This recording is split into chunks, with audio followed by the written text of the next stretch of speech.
नमस्कार, अरुणाचल समाचार में आपका स्वागत है। मैं हूं री शोभा। आए बुलेटिन में सबसे पहले देखते हैं मुख्य समाचार। कोविड टीकाकरण पर केंद्रीय कैबिनेट का बड़ा फैसला। आगामी 1 अप्रैल से 45 वर्ष की आयु से ऊपर के सभी लोगों के लिए शुरू होगा टीकाकरण। केंद्रीय मंत्री प्रकाश जावड़ेकर ने कहा, सभी पात्र लोगों से तुरंत पंजीकरण कराने और टीका लगवाने का किया अनुरोध।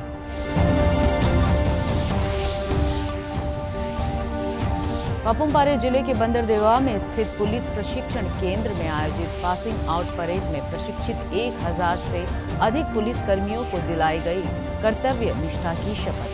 मुख्यमंत्री ने कहा, सरकार कानून एवं व्यवस्था बनाए रखने के लिए पुलिस बल में भर्ती और आधुनिकीकरण पर दे रही है जोर। कृतज्ञ राष्ट्र भगत सिंह, राजगुरु और सुखदेव को उनकी शहादत दिवस पर कर रहा याद। अरुणाचल प्रदेश विधानसभा परिसर में शहीद दिवस पर आयोजित रक्तदान कार्यक्रम में राज्यपाल डॉक्टर बी.डी. मिश्रा ने युवाओं से देश की एकता और अखंडता के लिए कार्य करने का किया आह्वान। केंद्र ने आगामी 1 अप्रैल से 45 वर्ष की आयु से ऊपर के सभी लोगों के लिए कोविड-19 टीकाकरण शुरू करने का फैसला किया है। आज नई दिल्ली में प्रधानमंत्री नरेंद्र मोदी की अध्यक्षता में केंद्रीय मंत्रिमंडल की बैठक के बाद पत्रकारों को जानकारी देते हुए केंद्रीय मंत्री प्रकाश जावड़ेकर ने सभी पात्र लोगों से तुरंत पंजीकरण कराने और टीका लगवाने का अनुरोध किया है। उन्होंने कहा कि टीकाकरण कोविड से बचने के लिए एक ढाल है। उन्होंने यह भी स्पष्ट किया कि वैक्सीन पर्याप्त मात्रा में उपलब्ध है और इनकी कोई कमी नहीं है। उन्होंने बताया कि पिछले 24 घंटों के दौरान 32 लाख से अधिक लोगों को टीके लगाए गए। Who is over 45 age will get vaccination even though he has no comorbidities. उसके लिए उसे अब कोई दाखिला लाने की सर्टिफिकेट लाने की जरूरत नहीं है। 45 उम्र है उसको मिलेगा। ये पहले बताया था कि पहले डोज के बाद 4 या 6 सप्ताह में ही वैक्सीन लेना चाहिए, दूसरा डोज। लेकिन अब वैज्ञानिकों ने पाया है कि कोविशील्ड का डोज 4 से 8 सप्ताह के दरमियान लेना ठीक है, यानी 8 सप्ताह तक उसका अंतर बढ़ा सकते, उसका लाभ ही है। पापुम-पारे जिले के बंदरदेवा में स्थित पुलिस प्रशिक्षण केंद्र में आज आयोजित पासिंग आउट परेड में प्रशिक्षित 1000 से अधिक पुलिस कर्मियों को कर्तव्य निष्ठा की शपथ दिलाई गई। इस अवसर पर मुख्यमंत्री पेमा खांडू, गृह मंत्री बामंग फेलिक्स, शिक्षा मंत्री ताबा तेदिर, कृषि मंत्री तागे ताकी, राज्य के पुलिस महानिदेशक आर.पी. उपाध्याय सहित कई आला अधिकारी मौजूद थे। मुख्यमंत्री ने पासिंग आउट परेड का निरीक्षण किया और प्रशिक्षण पूरा कर चुके पुलिसकर्मियों को उज्जवल भविष्य की शुभकामनाएं दी। इस अवसर पर मुख्यमंत्री ने पुलिस कर्मियों के लिए नए वाहनों को रवाना किया। अपने संबोधन में मुख्यमंत्री ने कहा कि राज्य में कानून और व्यवस्था को बनाए रखने के लिए नए पुलिस स्टेशनों की स्थापना के साथ ही पुलिस थानों में पर्याप्त संख्या में कर्मियों की तैनाती सुनिश्चित करने के लिए भर्ती की जा रही है। उन्होंने कहा कि पिछले कुछ वर्षों से बुनियादी सुविधाओं के विकास के अलावा पुलिस के आधुनिकीकरण पर जोर दिया जा रहा है। जो सबसे बड़ा चैलेंज है वो है हमारा ड्रग एब्यूज। हमारा ड्रग एब्यूज जो है हमारा यंग एंड फ्यूचर जनरेशंस को खत्म कर रहा है। तो मैं बार बार कह रहा हूँ और आज भी मैं कहना चाहूँगा कि इसमें हमारा पुलिस के अधिकारी सख्त से सख्त कदम उठाना चाहिए। और आज मैं दोबारा कहता हूँ कि कोई भी पुलिस पर्सनल अगर ड्रग डीलिंग में अगर पकड़ा गया तो उसको हम बख्शेंगे नहीं। इसको आप लोग ध्यान से सुन लीजिएगा। उसको हम स्ट्रिक्ट से स्ट्रिक्ट एक्शन लेंगे, क्योंकि ड्रग को जो यूज़ करते हैं हमारे जो जवान बच्चे जो स्कूल में है, कॉलेजेस में है, वही हमारा फ्यूचर है। और उसका फ्यूचर ख़त्म करने में अगर हम ही लोग लग जाए तो अरुणाचल का भविष्य हम लोग डार्कनेस में हम लोग लेके जा रहा है। हमारा स्पेशल टास्क फोर्स यानी STF का रेजिंग भी हम लोग ने शुरुआत कर दिया है। अभी पिछले एक बैच का ट्रेनिंग शायद अभी चल रहा है और इन्हीं जो 47 बैच से जो पास आउट करेंगे यहाँ से भी हम लोग सिलेक्शन करके STF में भी हम लोग लेके जाएंगे। STF एक स्पेशल टास्क फोर्स है और सरकार की ओर से मैं बहुत जल्दी अभी आने वाला कैबिनेट में ये निर्णय करने वाला हूं कि जो भी अपना police personal on deputation STF में ज्वाइन करेंगे उसको स्पेशल इंसेंटिव सरकार की ओर से दिया जाएगा। और यही नहीं बल्कि आने वाला दिनों में कुछ भी प्रकार का अगर रिस्क में अगर पुलिस पर्सनल काम करते हैं उसको भी हम लोग धीरे धीरे रिस्क अलाउंस भी हम लोग देते जाएंगे। तो अभी भी हमारा जो पुलिस का शॉर्टेज है ओवरऑल स्टेट में 3000 है। प्रधानमंत्री नरेंद्र मोदी ने कहा है कि विश्व ने कोरोना के समय में भारत की क्षमता देखी है। आज नई दिल्ली में भाजपा संसदीय दल की बैठक को संबोधित करते हुए उन्होंने कहा कि पिछले 21 वर्ष के दौरान पहले मुख्यमंत्री और फिर प्रधानमंत्री के रूप में उन्होंने एक भी दिन की छुट्टी नहीं ली है। प्रधानमंत्री ने कहा कि उन्होंने जो काम किया है वह इतिहास बन जाएगा। बैठक के बाद मीडिया को जानकारी देते हुए केंद्रीय संसदीय मामलों के राज्य मंत्री अर्जुन राम मेघवाल ने कहा कि बैठक में केंद्रीय वित्त मंत्री निर्मला सीतारमण ने बजट की विशेषताओं के बारे में बताया। विदेश मंत्री एस जयशंकर ने भी कोरोना के दौरान भारत की वैक्सीन कूटनीति के बारे में जानकारी दी। कृतज्ञ राष्ट्र आज भगत सिंह, राजगुरु और सुखदेव को उनकी शहादत दिवस पर भावभीनी श्रद्धांजलि अर्पित कर रहा है। 1931 में आज ही के दिन ब्रिटिश शासकों ने तीनों स्वतंत्रता सेनानियों को सत्ता के विरुद्ध उनकी क्रांतिकारी गतिविधियों के लिए लाहौर में फांसी दे दी थी। उनकी याद में देश भर में आज कई कार्यक्रम आयोजित किए जा रहे हैं। प्रधानमंत्री नरेंद्र मोदी ने आज शहीद दिवस के अवसर पर शहीद भगत सिंह, सुखदेव और राजगुरु को श्रद्धांजलि दी है।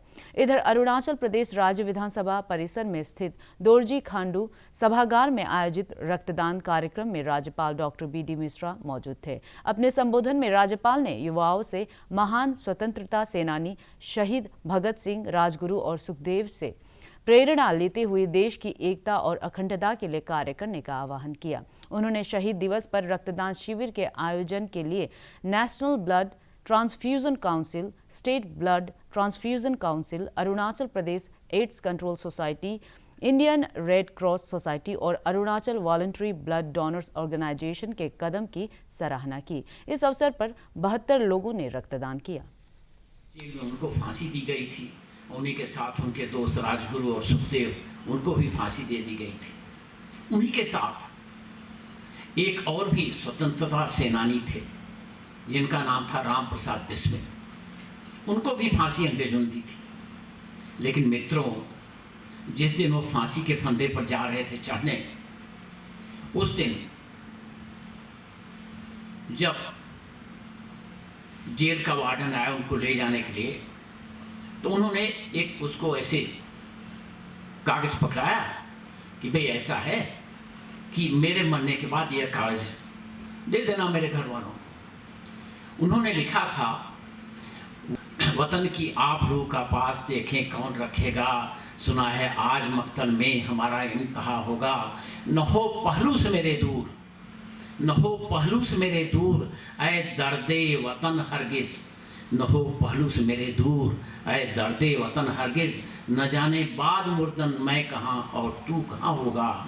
शहीदों की चिताओं पर, शहीदों की चिताओं पर जुड़ेंगे दर बरस मेले। वतन पर मरने वालों का यही बाकी निशान होगा, वतन पर मरने वालों का यही बाकी निशान होगा। यह शहीदों का, यह उनका जज्बात, यह उनकी कुर्बानी के भावना और ये उनका एक जुनून था जिसके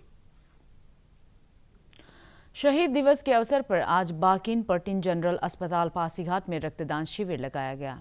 स्थानीय संगठन आयांग द्वारा शहीद भगत सिंह, सुखदेव और राजगुरु की याद में लगाए गए इस रक्तदान शिविर में युवाओं सहित बड़ी संख्या में लोगों ने रक्तदान किया। आयांग की अध्यक्ष आइनी तालो ने बताया कि बाकिन पर्टिन जनरल अस्पताल के सहयोग से रक्तदान को बढ़ावा देने के लिए शिविर लगाया गया।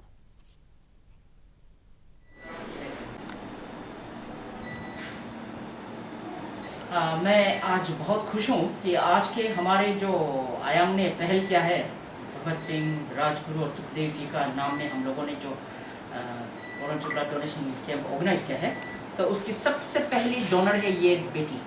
इनका नाम है मुंत्री बोरांग। ये बीएससी नर्सिंग किया हुआ है और ट्रेनिंग नर्स है अभी ये एक पासीघाट के एक नर्सिंग होम में।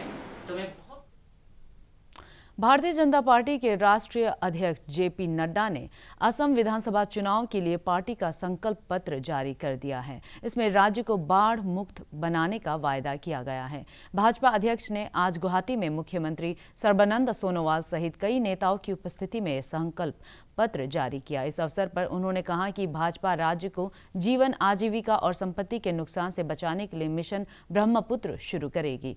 घोषणा पत्र में यह भी वायदा किया गया है कि 30 लाख परिवारों को अरुणोदय योजना के अंतर्गत लाया जाएगा। इस योजना के तहत राशि मौजूदा 830 रुपए से बढ़ाकर 3000 रुपए कराने की बात भी कही गई है। पार्टी ने संशोधित राष्ट्रीय नागरिक रजिस्टर के माध्यम से राज्य के लोगों के अधिकारों की रक्षा का भी वायदा किया है। जो मैंडेट सुप्रीम कोर्ट के द्वारा नेशनल रजिस्टर ऑफ सिटीजनशिप है, उसमें हम प्रोटेक्ट करेंगे जेन्युइन इंडियन सिटीजन्स को, और हम इन्फिल्ट्रेटर्स को उसमें हम डिटेक्ट करेंगे। इसके लिए हम प्रयासरत होंगे ताकि सही मायने में असम का रहे, अहोम की सिविलाइजेशन को हम सुरक्षित रख सके, इस बात का हम प्रयास करें। केंद्र सरकार ने कहा है कि अब तक 4 करोड़ 84 लाख लोगों को कोविड का टीका लगाया गया है। इस बीच सोमवार को कोविड के 40,015 नए मामले सामने आए हैं और 29,000 से अधिक लोग स्वस्थ हुए। इस दौरान 199 कोविड रोगियों की मौत हुई। इधर अरुणाचल प्रदेश में सोमवार को कोविड का एक रोगी स्वस्थ होने से राज्य में सक्रिय मामलों की संख्या घटकर 2 रह गई है।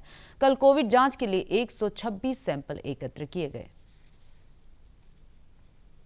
अरुणाचल प्रदेश के सामाजिक न्याय, अधिकारिता और जनजातीय मामलों के मंत्री आलो लिबांग ने नशे की लत के शिकार, अनाथ या मानसिक रूप से विक्षिप्त लोगों को आश्रय प्रदान करने वाले गैर सरकारी संगठन दीपक नवम लिविंग होम को विभाग की तरफ से एम्बुलेंस प्रदान किया। इस अवसर पर सामाजिक न्याय विभाग के निदेशक युमलम काहा सहित कई अधिकारी मौजूद थे। गौरतलब है कि ईटानगर राजधानी क्षेत्र के सिंकी व्यू में स्थित दीपक नवम लिविंग होम का हाल ही में दौरा कर सरकार की तरफ से इस संगठन को हर संभव सहायता का आश्वासन दिया था। हमारा सारा स्टेट का जितना भी जो द्वारा प्रस्तावित 6 महीने के ऋण स्थगन की अवधि को बढ़ाने के बारे में विभिन्न व्यापार संघों और कॉरपोरेटर्स निकायों की याचिका नामंजूर कर दी है। न्यायमूर्ति DY चंद्रचूड़, MR शाह और संजीव खन्ना की पीठ ने ऋण स्थगन और ब्याज माफी के बारे में फैसला सुनाया। उच्चतम न्यायालय ने कहा कि वह सरकार या रिजर्व बैंक को किसी क्षेत्र विशेष या अन्य के लिए विशेष वित्तीय पैकेज या राहत घोषित करने के लिए कोई निर्देश नहीं दे सकता। शीर्ष न्यायालय ने कहा कि किसी भी कर्जदार से ऋण स्थगन के दौरान ब्याज पर कोई ब्याज या जुर्माने पर ब्याज नहीं लिया जाना चाहिए। न्यायमूर्ति शाह ने कहा कि महामारी के कारण सभी क्षेत्रों पर प्रतिकूल असर पड़ा है। न्यायालय ने कहा कि पूरे ब्याज को माफ करना संभव नहीं है, क्योंकि बैंकों को भी खाता धारकों और पेंशनरों को ब्याज देना है। गौरतलब है कि रिजर्व बैंक ने पिछले वर्ष 1 मार्च से 31 मार्च तक ऋण स्थगन की घोषणा की थी। 12 मार्च को साबरमती आश्रम से निकली सांकेतिक दांडी यात्रा में शामिल पदयात्रियों ने कल दोपहर तक जम्मूसर की यात्रा पूरी की, जहां काफी संख्या में महिलाओं, बच्चों ने गुलाब के फूल देकर उनका स्वागत किया। इस मौके पर पदयात्रियों के हौसले बुलंद थे, जो गांधी के चरण रज को माथे तक लगाकर जम्मूसर तक पहुंचे। गौरतलब है कि 22 मार्च 1930 के दिन महात्मा गांधी जम्मूसर के लिए निकले। करीब 6 किलोमीटर की यात्रा के बाद गांधी जम्मूसर पहुंचे, जहां स्थानीय सत्याग्रही शिवशंकर शुक्ला और धुलाई भाई ने गांधी जी को जोरदार स्वागत किया था। जहां आकर पदयात्री ठहरे हैं। गांधी जी यहाँ पर आए थे और इस कमरे में रुके थे, यहाँ पर विश्राम किया। तो ये बहुत ही महत्वपूर्ण घटना यहाँ पर जम्मूसर में घटी थी। धुड़ाभाई थे, बाकी सब बहुत सारे स्वतंत्र सेनानी थे, यहाँ पर उनसे मिले थे गांधी जी। गांधी के सुझाए मार्ग पर आगे बढ़े। अरुणाचल समाचार के आज के अंक में इतना ही। जाने से पहले आप सभी से अनुरोध है कि कोविड-19 के दिशा निर्देशों का पालन करें, हमेशा मास्क लगाए, बार बार हाथ धोएं और सोशल डिस्टेंसिंग के नियमों को मानें। हम कल फिर हाजिर होंगे अरुणाचल और देश दुनिया की खबरों के साथ। चलते चलते आपको बता दें, आप अरुणाचल समाचार हमारे YouTube channel DD news Arunachal पर भी देख सकते हैं। देखते रहिए अरुण प्रभा। नमस्कार।